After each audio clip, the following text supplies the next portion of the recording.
Hello guys, welcome. कैसे हैं बच्चे? बात करें यार कि आपका मैंने GST goods and service tax पूरा हमने खत्म कर दिया था। इंटर स्टेट बेस्ड प्रॉब्लम बता दिए थे, इंटीग्रेटेड स्टेट बेस्ड प्रॉब्लम बता दिए थे, सीजीएसटी का कॉन्सेप्ट, एसजीएसटी का कॉन्सेप्ट, आईजीएसटी का कॉन्सेप्ट, जीएसटी को बैलेंस करने का कॉन्सेप्ट हमने सारा लास्ट क्लास में कवर कर दिया था। आज का क्लास बच्चे आपके लिए और ज्यादा खास होने वाला है, क्योंकि सब्सिडरी बुक के तरफ चल रहा है, जिसका पार्ट एक आपका आज मैं कैश बुक पढ़ाने वाला हूं। कैश बुक बहुत ज्यादा इंपॉर्टेंट है, कैश ट्रांजैक्शन से रिलेटेड है। कैश बुक आपको बनाने के लिए एग्जाम में देगा। तो आज हम लोग सबसे पहले चालू करेंगे कैश बुक। नोटबुक पेन लेकर के बैठे, एग्जाम में पूछेगा कैश बुक पार्ट एक बताने वाला हूं, कैश बुक होता क्या है। चलिए ध्यान दीजिएगा। सबसे पहले बात करें कि कैश बुक होता क्या है। देखिए, क्या होता है ना कि जब भी कोई ट्रांजैक्शन हम लोग करते हैं बिजनेस में, जो भी ट्रांजैक्शन हम लोग करते हैं, तो ट्रांजैक्शन हमारा दो टाइप से होता है, कैश बेसिस ट्रांजैक्शन और क्रेडिट बेसिस ट्रांजैक्शन। पैसा नगद में भी आ रहा है, उधार में भी होता है। Cash basis transaction, accrual basis transaction देखने को मिलता है। तो कैश ट्रांजैक्शन के लिए हम लोग कैश बुक, सब्सिडरी बुक में कैश बुक बनाते हैं। कैश बुक लेजर होता है आपका, यह भी आपका डुअल एस्पेक्ट पे बेस्ड रहता है। ठीक है, यह भी आपका dual aspect, debit side credit side होता है, और कैश बुक हम लोग बनाते हैं। ध्यान दीजिएगा,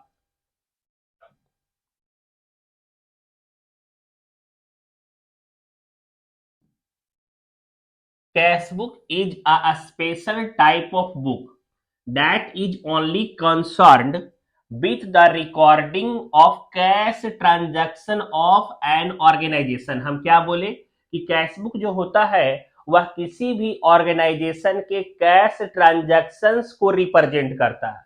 कैश ट्रांजैक्शन को, सिर्फ कैश ट्रांजैक्शन को, बच्चे इस चीज पे ध्यान दीजिएगा। It performs the dual role of both journal and a ledger for all the cash transaction taking place in a business organization. A cash book records all the cash received on the debit side. क्या होता है, cash, आपके cash book में laser होता है cash book आपका, और इसके दो साइड होते हैं, डेबिट साइड और क्रेडिट साइड।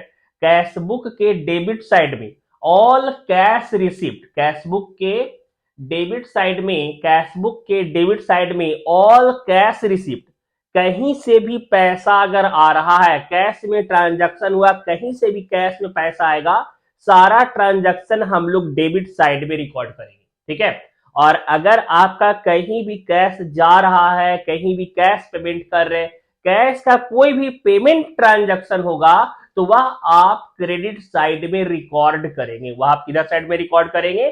क्रेडिट साइड में रिकॉर्ड करेंगे।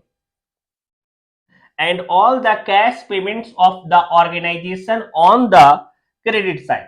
क्लियर? यह आपका कैश बुक हो गया बच्चे। क्लियर? अब आगे देखिएगा, टाइप्स ऑफ कैश बुक के बारे में अगर हम बात करें तो आपको चार तरीके का कैश बुक आपको देखने को मिलता है।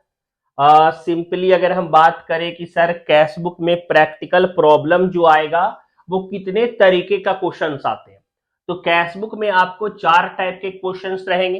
पहला आपका होगा बच्चे single column of cash book, जिसके बारे में आज हम लोग ब्रीफ डिस्कस करेंगे।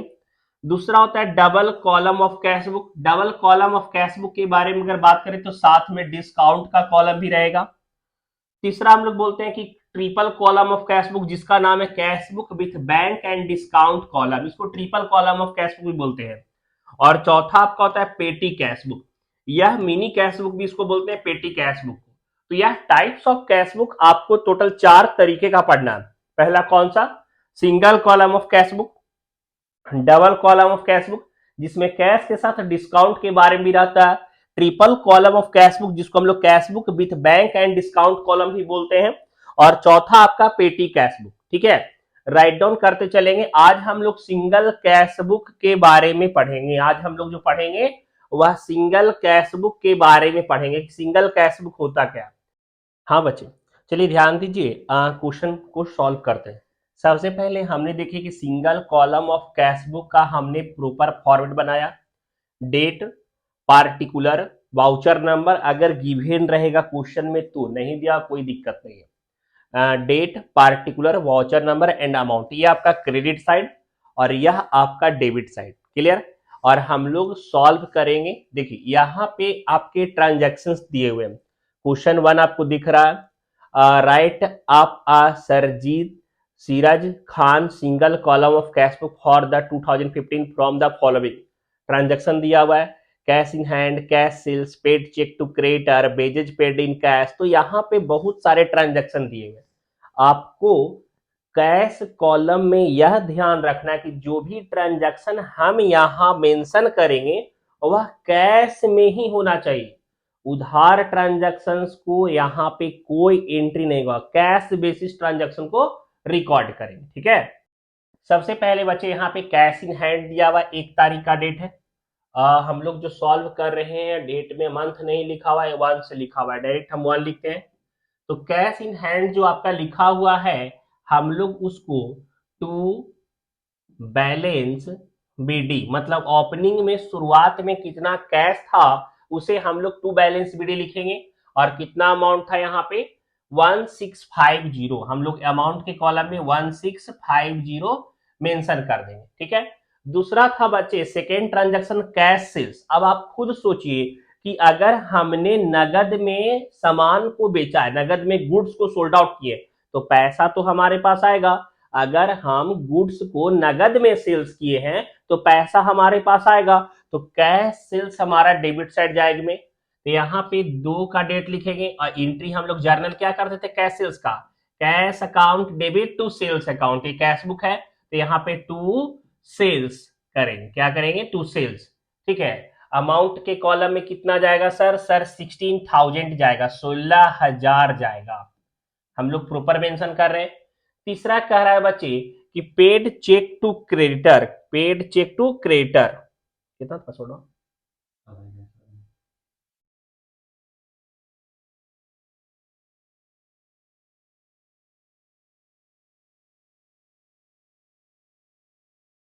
पेड चेक टू क्रेडिटर समझिएगा, पेड चेक टू क्रेडिटर यहाँ पे चेक दिया है, कैश में पैसा नहीं दिया बल्कि बैंक से ट्रांजैक्शन हो रहा है। और हम क्या बताएं कि जो भी ट्रांजैक्शन कैश में होगा बस हम लोग उसको रिकॉर्ड करेंगे। तो थर्ड ट्रांजैक्शन को हम लोग छोड़ देंगे। फिर करता बेजेज पेड इन कैश 2250, नगद में दिया है ना, तो यहाँ पे कैश जो ट्रांजैक्शन होगा हम लोग पेमेंट का कोई भी कैश ट्रांजैक्शन जो पेड आउट हुआ है वह हम लोग क्रेडिट साइड में लिखेंगे। तो यहाँ लिखेंगे बाई बेजेज, कितना अमाउंट पेड किया गया है बेजेज में, यहाँ पे सर बेजेज में 2250 अमाउंट पेड हुआ है। ठीक है।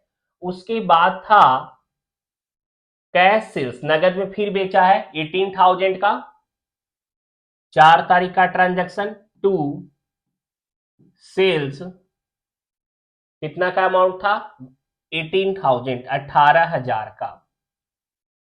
क्लियर। उसके बाद था पेड कैश टू टीसीपी, कुछ था यार चार्ज होगा टीसीपी, कैश में पेमेंट करा है तो हम लोग उसको भी मेंशन करेंगे 9 बाई टीसीपी, कितना था अमाउंट 420। उसके बाद paid salary by cash, salary paid किया गया कैश में 2850 का, लिखेंगे हम लोग बाई सैलरी। क्या ध्यान जा रहा है कि सर जो भी कैश ट्रांजैक्शन हो रहा है और जिससे पैसा रिसिप्ट हो रहा है, पैसा आ रहा है कैश में, वह सारा हम लोग डेबिट साइड में रिकॉर्ड करेंगे।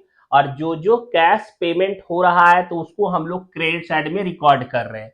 यही कर रहे हैं ना 2850 का। क्लियर। फिर कह रहा है क्रेडिट सेल्स, क्रेडिट सेल्स का मतलब हमने गुड्स को बेचा है लेकिन उधार में बेचा है, पैसा हमारे पास नहीं आया तो हम लोग इसको रिकॉर्ड नहीं करेंगे।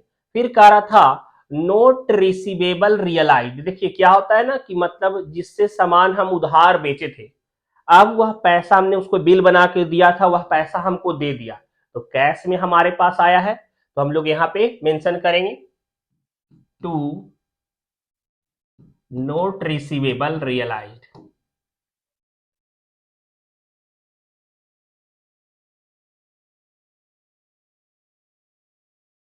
कितना अमाउंट था? 3000। अब उसके बाद है बच्चे पेड कैश फॉर रिपेयरिंग, कुछ रिपेयर कराया 17 तारीख को और उसके लिए पैसा पेड किया, तो रिपेयर लिखेंगे। कितना का अमाउंट था रिपेयर वाले में? 360 हम लोग मेंशन कर देंगे।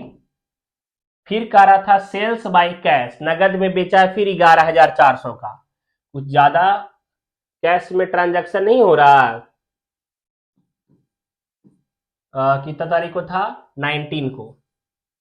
डेट का ध्यान रखेंगे, ट्रांजैक्शन का ध्यान रखेंगे, कुछ भी गलत होगा तो हमारा आंसर पे इंपैक्ट पड़ेगा, कैश बैलेंसिंग गड़बड़ा जाएगा। सेल्स बाय कैश, तो बाय सेल्स लिखे यहाँ पे टू सेल्स लिखेंगे। कितना का बेचा था हमारा? 11,400 का, 11,400 का सेल्स किया था। फिर कह रहा था पेड ऑफिस एक्सपेंसेस 180 कैश में पेड किया होगा 21 को बाई ऑफिस एक्सपेंस। कितना अमाउंट था? 180। फिर paid rent and taxes cash में पेड करा है 25 को बाई रेंट एंड टैक्सेस। कितना अमाउंट था? 3,600।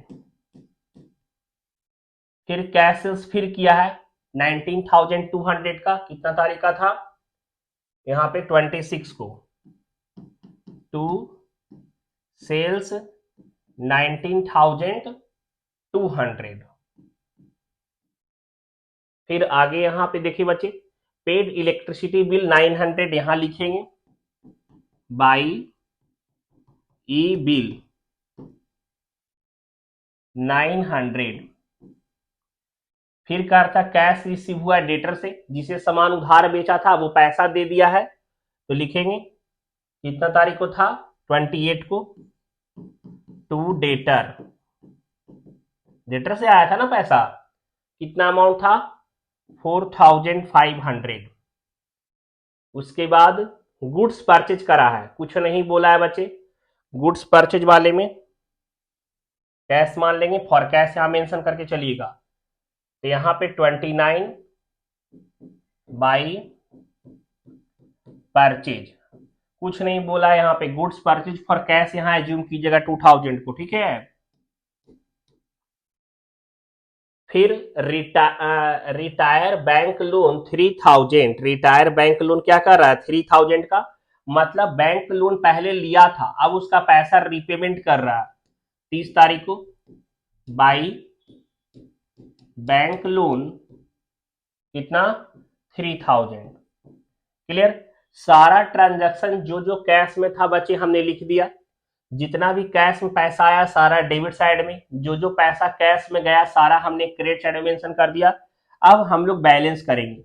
बैलेंस का मतलब सर जी जो कैश में पैसा गया है, ठीक है, जो पैसा कैश में गया है और जो पैसा आया है उन दोनों के बीच का डिफरेंस हम लोग बैलेंस करेंगे, ठीक है।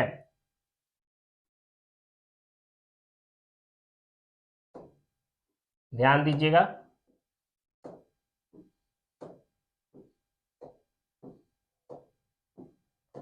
तो पहले डेबिट साइड सबको सम करते हैं, डेबिट साइड में टोटल कितना है?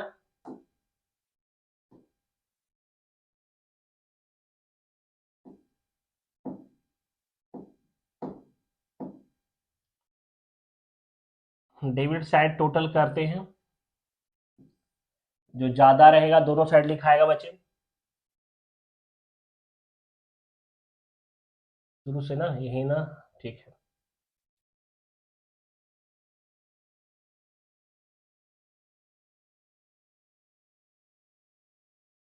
1650 plus 16,000 plus 18,000 plus 3,000 plus 11,400 plus 19,200 plus 4,500, 73,750।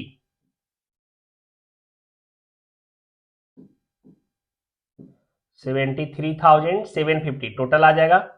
दोनों साइड हम लोग वही लिखेंगे 73,000 750। अब 73,750 टोटल कैश हमारे पास आया, ठीक है।